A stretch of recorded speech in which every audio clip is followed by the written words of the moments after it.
Chocolate cake বানাতে ভয় পাচ্ছেন? ভাবছেন ওভেন নাই, বিটার নাই, ডিম নাই, ময়দা নাই? এগুলি ছাড়াই আজ আমি আপনাদের সঙ্গে শেয়ার করব ভীষণ সহজ এবং ইয়ামি একটি চকলেট কেকের রেসিপি। হাই এভরিওয়ান, পূরবী কিচেনে সবাইকে স্বাগত। বিশ্বাস করুন, কেকগুলি আমি প্রথমবার তৈরি করলাম, তাও আবার ওয়ান টাইম বাটিতে। ভাবছেন এ তো প্লাস্টিকের বাটি, গলে যাবে হয়তো। তার জন্য ভিডিওটি সম্পূর্ণ দেখতে হবে। আর এই কেকের রেসিপিটি এত সহজ যে কেউ পারবে।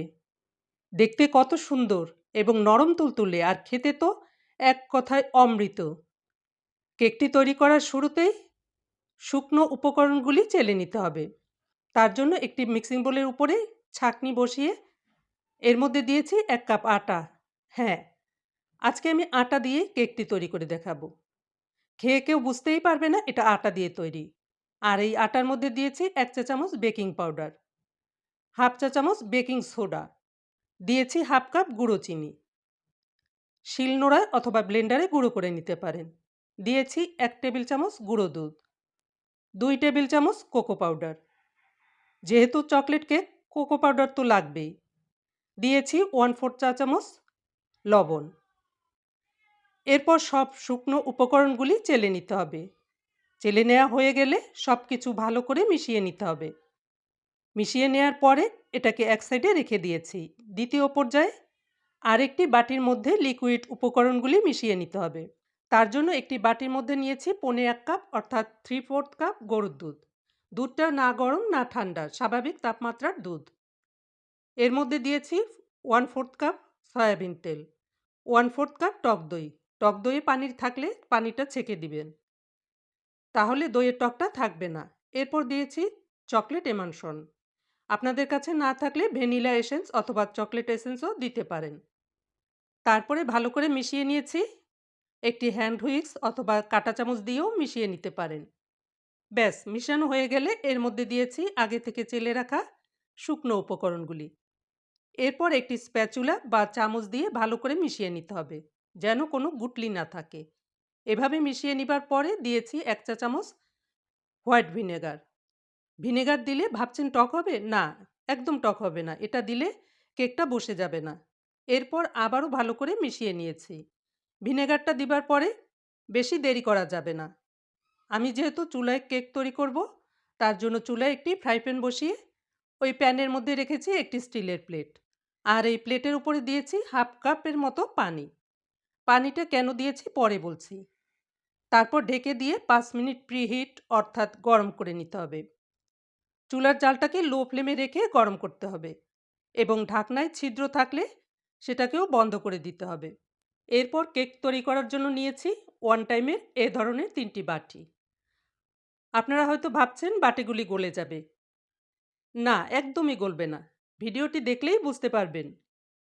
এই বাটির মধ্যে সামান্য তেল দিয়ে একটি ব্রাশের সাহায্যে তেলটাকে চারিদিকে ব্রাশ করে দিয়েছি। কোনো পেপারের দরকার হবে না। এরপর বাটিগুলির মধ্যে ভরে নিয়েছি। আর বাটিগুলোকে পুরোপুরি ভরা যাবে না। অর্ধেকের সামান্য একটু বেশি অথবা অর্ধেক পর্যন্ত ভরে নিতে পারেন, কারণ এগুলি ফুলে ডবল হয়ে যাবে। আমি সবগুলি বাটি এভাবে ভরে নিয়েছি। দেখুন পুরোপুরি 3টি বাটিতে হয়ে গেছে।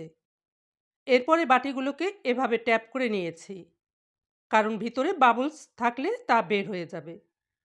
তারপরে প্রিহিট করা ফ্রাই প্যানের ঢাকনাটা তুলে কেকের বাটিগুলোকে বসিয়ে দিয়েছি। এই পর্যায়ে কেকের ব্যাটারের উপরে কিছুটা ড্রাই ফ্রুটস কুচি কুচি করে ছড়িয়ে দিয়েছি। এটা অপশনাল, না দিলেও কোনো সমস্যা নেই। এরপর ঢেকে দিয়ে চুলার জালটাকে লো এবং মিডিয়ামের মাঝামাঝি রেখে 15 থেকে 20 মিনিট অপেক্ষা করব। কিছু সময় পরে পরে আমি দেখিয়ে দিচ্ছি, দেখুন ফুলতে শুরু করেছে। আপনারা যদি ছোট বাটিতে তৈরি করেন তাহলে কিন্তু সময়টা আরও কম লাগবে। বাটির এবং ব্যাটারের পরিমাণটা বুঝে সময়টা কম বেশি লাগতে পারে। ঢাকনার ছিদ্রটাকে খুলে দিয়েছি।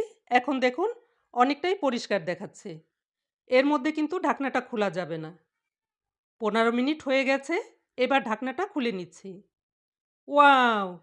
দেখুন একবার এর লুকটা কি সুন্দর হয়েছে। আর প্লেটের উপরে পানিটা শুকিয়ে যাওয়ার সঙ্গে সঙ্গেই তুলে ফেলতে হবে। যদি দেখেন তুলতে দেরি হয়েছে, পানিটা শুকিয়ে গেছে, বাটি লেগে আছে, চিন্তার কোনো কারণ নেই। সাথে, সাথে আরও একটু পানি প্লেটের উপরে দিলেই বাটিগুলো তুলে ফেলতে পারবেন। আর পানিটা প্লেটে দেওয়ার কারণ হচ্ছে বাটিগুলো গলে যাবে না।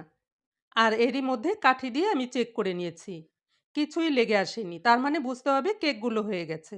আমি তুলেও দেখিয়ে দেব কেমন হয়েছে। তারপরে চুলা থেকে নামিয়ে নিয়েছি। এবার ডেকোরেশন করে নেব।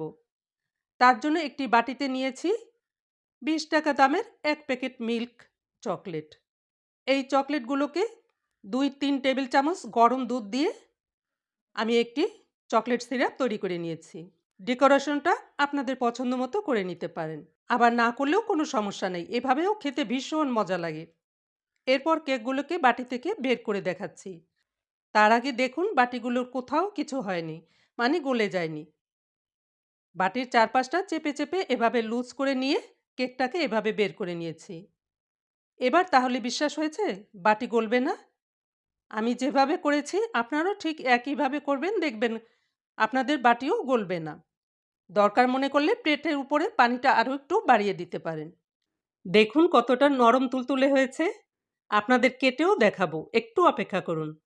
একইভাবে বাকি দুটো বাটি থেকে কেক বের করে নিয়েছি।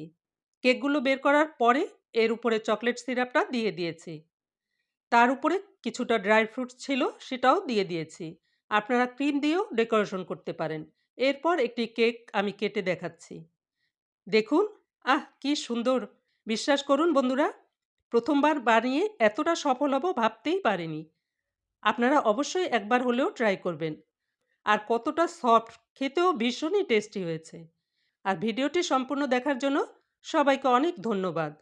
এবং রেসিপিটি ভালো লাগলে সবার সঙ্গে শেয়ার করবেন। এবার তাহলে রাখছি, সবাই ভালো থাকবেন। Good bye.